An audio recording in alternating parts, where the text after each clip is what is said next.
Projek infrastruktur Belt and Road oleh Parti Komunis China telah menyebabkan banyak negara terjerumus ke dalam perangkap hutang.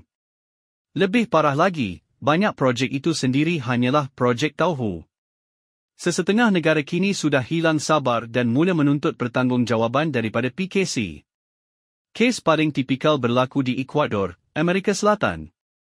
Empangan hidroelektrik terbesar negara itu, empangan Coca-Codo Sinclair, didedahkan mempunyai kecacatan struktur serius sehingga kontraktor China terpaksa membayar pampasan sebanyak $400 juta Amerika bagi menampung kerugian negara. Empangan Coca-Codo Sinclair terletak di antara wilayah Napor dan Secumbos, dibina oleh anak syarikat China Power Construction, Sinohydro, bermula pada 2009 dengan kos hampir $3 bilion Amerika.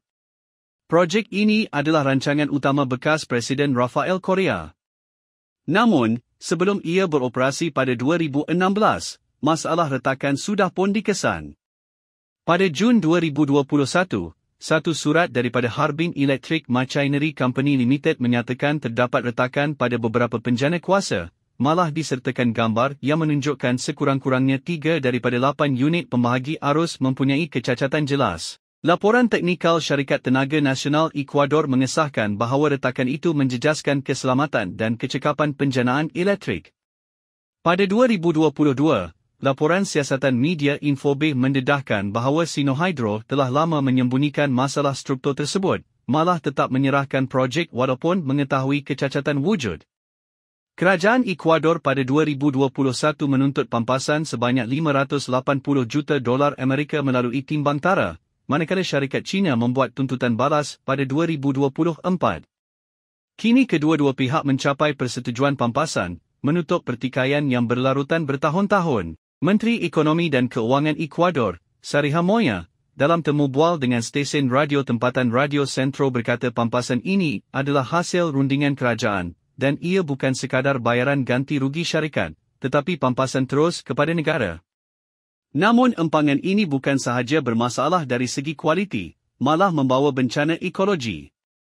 Akibat penahanan mendapan lumpur, aliran sungai Coca, Ro Coca, dihilir menjadi lebih deras, mencetuskan fenomena hakisan somsang. Pada 2020, air terjun San Rafael tiba-tiba runtuh, mempercepatkan hakisan sungai sehingga menjejaskan hutan, jalan raya dan kemudahan minyak di sekitarnya.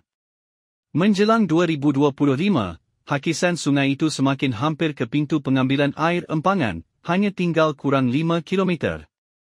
Pakar memberi amaran bahawa empangan yang sepatutnya beroperasi selama 50 tahun ini mungkin hanya mampu bertahan 15 tahun, bukan sahaja mengancam sistem tenaga negara, malah berpotensi membawa kerosakan kekal terhadap ekosistem Amazon. Beberapa tahun kebelakangan ini, projek Coca-Codo Sinclair sering dipalit isu seperti pemilihan lokasi yang salah, kecacatan struktur, rasuah, sogokan, serta beban hutang.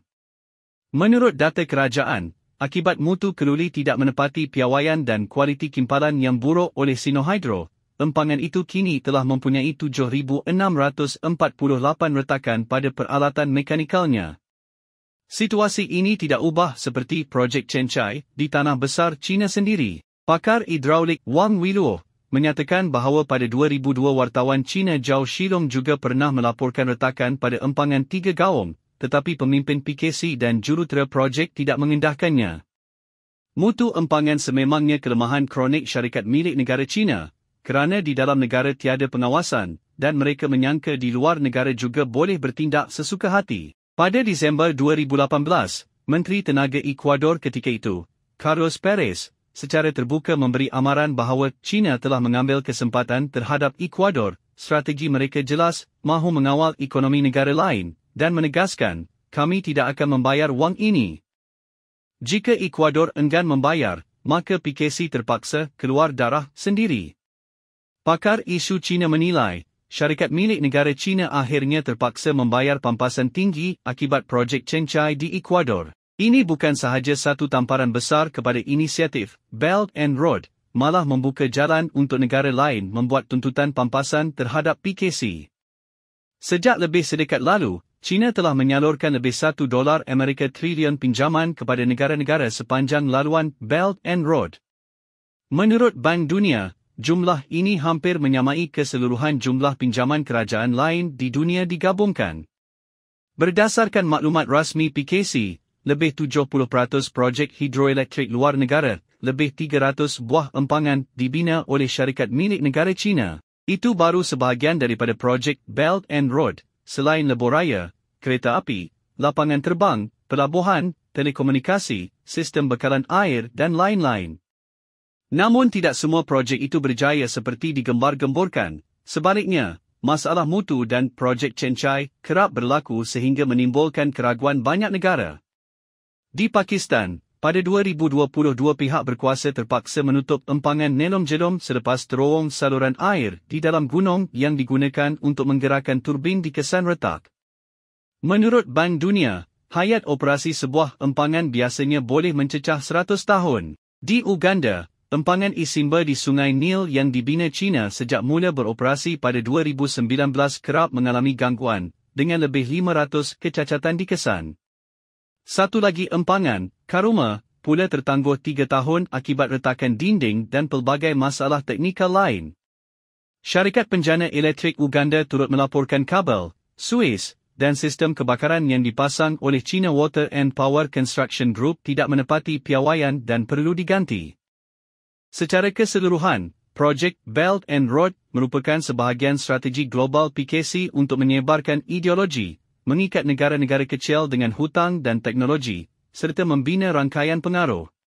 Dari sudut ekonomi pula, ia bertujuan mengekalkan struktur industri tempang PKC, melambangkan kapasiti berlebihan, dan mengawal infrastruktur dunia. Namun, projek infrastruktur China yang mahal tetapi berkualiti rendah, di samping meninggalkan beban hutang besar kepada negara peminjam, kini mencetuskan penentangan di banyak tempat. Bukan sahaja empangan, malah projek infrastruktur lain juga penuh risiko. Misalnya di Nepal, kerajaan akhirnya tidak sanggup lagi dan terus mengisytiharkan, hutang tidak akan dibayar. Lapangan terbang antarabangsa Pokhara di Nepal, yang kononnya projek berprestij Belt and Road, dibina dengan pinjaman $216 juta Amerika. Namun Parlimen Nepal mendedahkan ia hanyalah sebuah lapangan terbang gagal. Pada April 2016, Perdana Menteri ketika itu, K.P. Sharma Oli, merasmikan upacara pecah tanah. Lapangan terbang itu sepatutnya siap 2021 tetapi hanya dibuka pada 2023. Kini, ia hanya mengekalkan satu penerbangan antarabangsa seminggu ke Lhasa China. Mengikut perjanjian pinjaman, Bank Ekspor-Import China menyediakan pinjaman berjangka 20 tahun dengan kadar faedah rendah. Dalam 7 tahun pertama hanya perlu bayar faedah, manakala prinsipal dibayar dalam 13 tahun berikutnya. Tetapi syaratnya, projek mesti dilaksanakan oleh syarikat China, menggunakan bahan dan peralatan China. Semua keuntungan bahan mentah dan peluang pekerjaan akhirnya masuk ke tangan China. Projek ini diborot sepenuhnya oleh Chump Engineering, anak syarikat China National Machinery Industry Corporation. Setelah kontrak ditandatangani, barulah kajian kebolehaksanaan dan reka bentuk butiran diserahkan Nepal langsung tiada kuasa campur tangan. Kemudian Nepal mendapati bahan yang dibeli syarikat China itu jauh lebih mahal, malah ada yang 2 hingga 3 kali ganda harga pasaran. Pada 17 April 2025, Jawatan Kuasa Akaun Awam Parlimen Nepal mengumumkan laporan siasatan yang menyatakan lapangan terbang itu adalah sebuah lapangan terbang antarabangsa tidak layak, sistem radar gagal dikalibrasi, peralatan navigasi dan komunikasi tidak memenuhi piawaian pertubuhan penerbangan awam antarabangsa, dan hanya tinggal satu landasan boleh digunakan. Akibatnya syarikat penerbangan antarabangsa enggan beroperasi, menjadikan lapangan terbang itu hampir kosong. Laporan itu juga mendedahkan CAMC Engineering telah menipu, banyak kerja tidak disiapkan tetapi wang sudah dibayar, malah cukai sebanyak $16 juta Amerika yang sepatutnya dibayar oleh syarikat China turut digugurkan oleh kerajaan Nepal. Ketua siasatan berkata, ini adalah kes rasuah besar-besaran. Pegawai dan ahli politik korup yang terlibat dalam penipuan ini mesti dihukum. Menjelang 2026, tempoh moratorium pinjaman tamat. Tahun lalu, Perdana Menteri Nepal terpaksa melawat China untuk meminta supaya pinjaman dijadikan bantuan percuma dan hutang dihapuskan. Walaupun PKC langsung tidak memberi respons, hakikatnya jika Nepal enggan membayar, PKC juga tiada jalan keluar. Seorang penulis blog komen bahawa, semoga semua negara yang menyertai Belt and Road cepat sedar, dan jangan lagi bekerjasama dengan PKC pada masa depan.